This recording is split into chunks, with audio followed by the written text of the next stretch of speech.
These are a bunch of random LEGO minifigure parts I bought during live auctions on Whatnot. And today I'm going to be upgrading them along with these 5 mystery minifigure bags into cool customized medieval fantasy characters. Our first mystery bag is this winter version of Thor with a red scarf.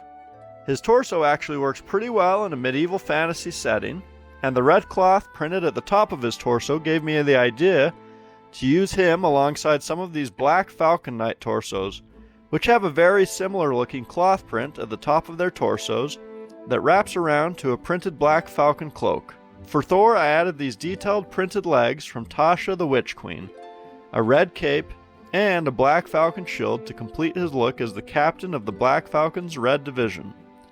For the other 2 knights in his company, I used some dark gray legs with black boots and some Mandalorian legs that I think work decently well for medieval armor. I really like the way this trio looks together, each with their own unique weapon. Now, let's see what is in the next mystery bag. This bag has a bunch of really awesome older minifigure parts, along with this cursed Duplo Scarecrow figure that may have to feature in a follow-up to my Weirdest LEGO Minifigures video. These werewolf heads only ever appeared in 2 sets. First, in the Werewolf Ambush as part of the LEGO Studios line in 2002, and then in 2004's Shrieking Shack from Harry Potter. I remember spending hours looking at these and other sets in LEGO magazines as a kid, so having a bunch of these wolf heads in hand is a lot of fun for me. For these guys, I wanted to create a medieval fantasy wolf pack tribe that lives off the land. For their leader, I created a wolf shaman that uses the legs and torso from the Chima wolf figures and a head with glowing yellow eyes from the LEGO video series. I've given him a tattered dark red cloak along with a magical staff that is capped with a couple of skulls and this snake helmet. Alternatively, I also considered using this Bib Fortuna headpiece from the same Whatnot seller to top off the staff. Let me know which version you like better. Along with the leader of the pack, I made these 2 brute wolves that use their strength to take care of any enemies they encounter with large clubs, as well as this skilled wolf warrior that is an expert with the sword. For the wolf shaman's right-hand lackey, I created this loyal wolf runt that is at his beck and call. Together, this tribe of wolves is a force to be reckoned with. These chrome gold swords are extremely shiny. Before now, I only had one similar sword like this in my collection in chrome silver, and as you can see, it leaves quite a bit to be desired. It is interesting to see some of the quality defects on these swords, as some of them have some pockmarks where the gold plating did not adhere as well. Along with them, these shields have a similar shine to them. This shield only ever appeared in the Adventurer's Scorpion Palace from 2003. It is beyond me how this seller got such high quantities of such interesting parts, but I am sure glad that I was able to buy some of them. For the sword and shield combo, I thought it would only be fitting to add them to the Golden Crown King, who I think looks really great with these shiny new accessories. Let me know what you think I should create with the rest of these shiny parts. Next up is this Greedo head. Although not a typical medieval race, I decided his head could work in a medieval fantasy setting, and made this halfling carrot farmer with a small satchel and a basket of carrots on his back. This same seller had a bunch of these other minifig parts that I ended up buying as well. I decided to take these books from some old Harry Potter sets and create matching wizards and witches for each one. The green book has some cool looking magical potions printed on it, so I made a green potion master to go along with it. For him, I used this dark green outfit from Professor McGonagall and added this dark green wizard's hat with a head from Ki-Adi-Mundi.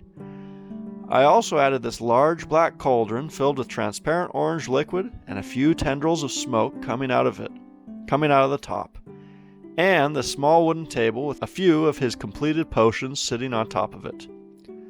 The blue book is mostly Quidditch themed, including a golden snitch and a broom. For it, I created a wizard who is a master of magical artifacts, giving him the legs and torso from the Githyanki Warlock, along with this neat-looking dark blue wizard's hat with these silvery moon and stars printed on it.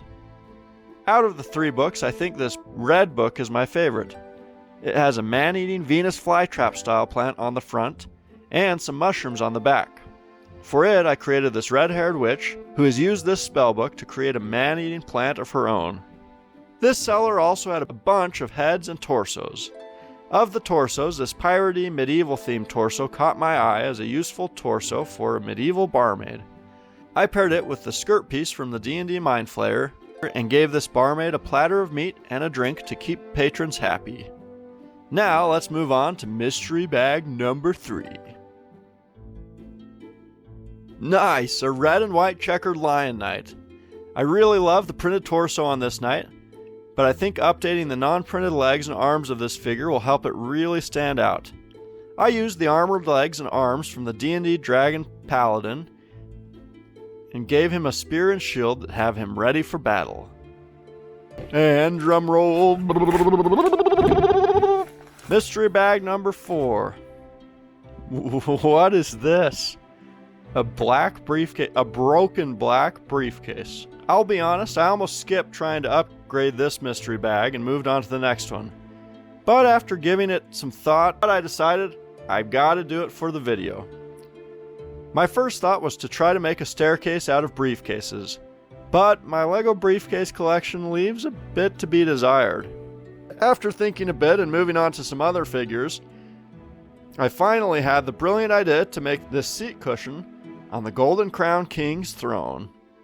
I created this reddish-brown wooden throne with gold ornamentation and added the briefcase for the seat cushion and this black shield piece as the seat back.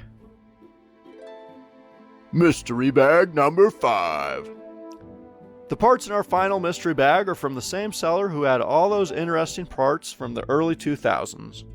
In this bag we have some cool looking Halloween themed skull torsos, black muskets, more golden shields, some spiffy magic carpets, these sweet glow in the dark skulls, and a whole bunch of OG Green Goblin heads with and without gold printing.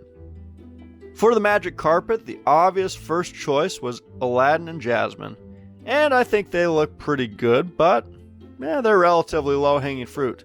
So from there I decided to try them out as flooring in a Middle Eastern themed palace, which turned out pretty good, but I think it still needs some work. However, I decided to pivot to hanging them as tapestries in a Middle Eastern themed palace, and I think they work really well alongside this customized Sultan minifigure. With the glow-in-the-dark skulls, I switched out the heads on the Wolfpack Shaman's staff to give them a bit of a magical glow. Next, I took a bunch of the unprinted Green Goblin heads and sculpted them into this interesting looking tree. This makes for a very unique looking tree that I may have to experiment more with down the road to see if I can get it just right. It could possibly make a really nice palm tree. Comment below if you have any more ideas of what I should do with all of these Green Goblin heads. With the Green Goblin figure going for around $50 in the US, I did decide to make a bit of a simpler version using plain bright green legs and a bright green torso from the Incredible Hulk.